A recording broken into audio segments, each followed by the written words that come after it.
હાય, કેમ છો બધા? મજામાં? આજે આપણે બનાવીશું લઝાનિયા. એના માટે મેં વ્હાઈટ સોસની તૈયારી કરું છું.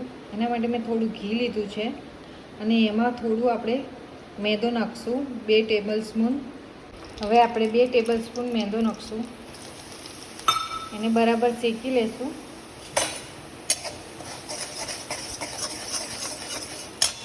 બધાનો કલર બદલાઈ ગયો છે. હવે આમાં આપણે થોડું થોડું કરીને દૂધ નાખશું.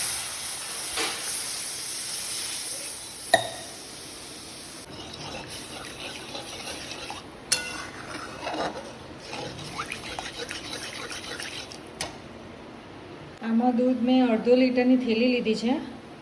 પછી આમાં મીઠું, કાળા મરી અને જાયફળનો પાવડર નાખીશું. અડધી ટીસ્પૂન કાળા મરી છે, અડધી ટીસ્પૂન થોડું જાયફળ છે, અડધી ટીસ્પૂન નથી. અને ટેસ્ટ પ્રમાણે મીઠું નાખશું. આમાં થોડી વાર બોઇલ થવા દઈશું અને થોડું જાડું થઈ જાય, ઘટ્ટ થઈ જાય એટલે આપણે એને ઉતારી દઈશું. જોઈ શકો છો ઘટ થાય છે. હવે આપણે એને ઉતારશું. હવે થોડી વાર ઠંડુ થવા દઈશું એટલે આપણે વ્હાઈટ સોસ બની ગયો છે. રેડ સોસ બનાવશું. હવે આપણે વેજીસને બોઇલ કરીને મૂકેલા છે. હવે વેજીસનો ફ્રાય કરશું. આપણે વેજીસને બોઇલ કરીને મૂકેલા છે. હવે વેજીસ ફ્રાય કરીશું. એના માટે મેં ઘી મૂકેલું છે અને 1 ટીસ્પૂન લસણ લીધેલું છે, 1 ટીસ્પૂન કાળા મરી છે, ચીલી ફ્લેક્સ 1 ટીસ્પૂન, ઓરેગાનો અને મીઠું સ્વાદ પ્રમાણે લીધેલું છે. પહેલાં 1 ટીસ્પૂન લસણ નાખીશું. પછી થોડું ફ્રાય થઈ જાય એટલે આપણે બધા વેજીસ નાખીશું અને બીજા બધા મસાલા આપણે આમાં નાખીશું. આ 2 મિનિટ માટે જ એને કરવાનું છે. 2 મિનિટ માટે જ ફ્રાય કરવાનું છે. એને પાણી ના થાય, તરતમાં તરત પાણી થઈ જશે. કારણ કે બોઇલ તો કરેલું જ છે. સિર્ફ આ મસાલા માટે જ કરવાનું છે. મસાલા ફ્રાય થઈ જાય.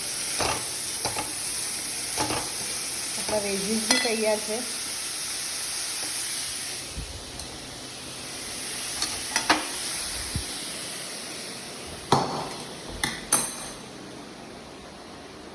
બે ટીસ્પૂન તેલ લીધેલું છે. એમાં મેં થોડું લસણ નાખેલું, ગાર્લિક નાખેલું, અદરક નાખેલું છે અને મેં કેચઅપ તૈયાર જ છે એટલે પીઝા સોસ આવે છે, ઘરે જ બનાવેલો છે, એ નાખી દઈશું. અને ટેસ્ટ પ્રમાણે મીઠું નાખશું, કાળા મરી નાખશું. પીઝા સોસ છે, મેં ઘરે જ બનાવેલો છે. એની રેસીપી તમારે જોઈતી હોય તો કમેન્ટ્સમાં મને જરૂર લખજો. આ વિડીયો તમને ગમે તો સબસ્ક્રાઈબ કરજો અને ચેનલને લાઈક કરજો. ચામુંડા રેસીપી, મિનલ નાયક.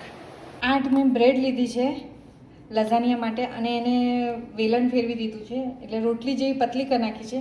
અને મેં નોર્મલ ચીઝ લીધી છે અમૂલની. આમાં રેડ સોસ નાખીશું.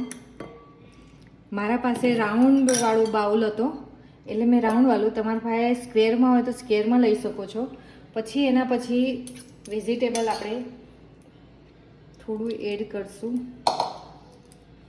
અને પછી આપણે આમાં બ્રેડ લગાવશું, બ્રેડ મૂકીશું.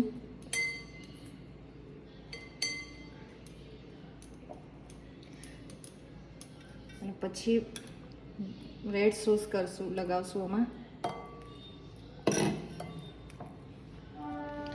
પાછો વ્હાઈટ સોસ,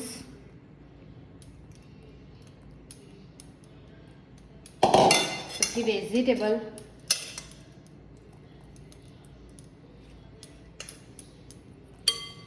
આવી રીતે લે અને થોડી આમાં ચીઝ વપરાવશું. તમને વધારે જોઈતી હોય તો વધારે વપરાઈ શકો છો. હવે પાછી બીજી લેયર બનાવશું. એના માટે મેં બીજી બ્રેડ લીધી. તમને ઓછી બ્રેડ લાગે તો તમે બીજી એડ કરી શકો છો. મારી ઓછી થઈ છે એટલે હું બીજી લેવાની છું. હજી બ્રેડ સ્લાઈસ વ્હાઈટ પહેલાં રેડ, પછી વ્હાઈટ સોસ, વેજીટેબલ હવે નાખીશું. આ પ્રોસેસ 3-4 વખત આપણે કરવાની છે. આવી રીતે લેયર બનાવવાની છે. હવે આપણો આ તૈયાર થઈ ગયો. બાઉલ મેં તૈયાર કરી દીધો. એના ઉપર ચીઝ સજાવી દીધી છે. હવે આપણે રેડ સોસના થોડા 1-2 ટપકા પાડશું અને આને માઇક્રોવેવમાં ઓવનમાં 10 મિનિટ માટે બેક થવા મૂકશું. આ બેક થવા માટે 10 મિનિટ માટે મૂકશું, પણ વચ્ચે વચ્ચે તમારે જોવાનું. થઈ ગયું હોય તો તમે વચ્ચે કાઢી શકો છો. મેં આ બેક કરવા માટે ઓવનમાં મૂક્યું છે. એમાં 10 મિનિટ માટે તમે જોશો, વચ્ચે વચ્ચે જોજો. આપણું લજાનિયા તૈયાર છે, તમે જોઈ શકો છો. અને આ રેસીપી જરૂર ટ્રાય કરજો. એકદમ ટેસ્ટી અને મસ્ત લાગશે. આપણું લઝાનિયા તૈયાર છે, તમે જોઈ શકો છો. હું તમને કાપીને બતાવું છું, પીસ પાડીને બતાવું છું.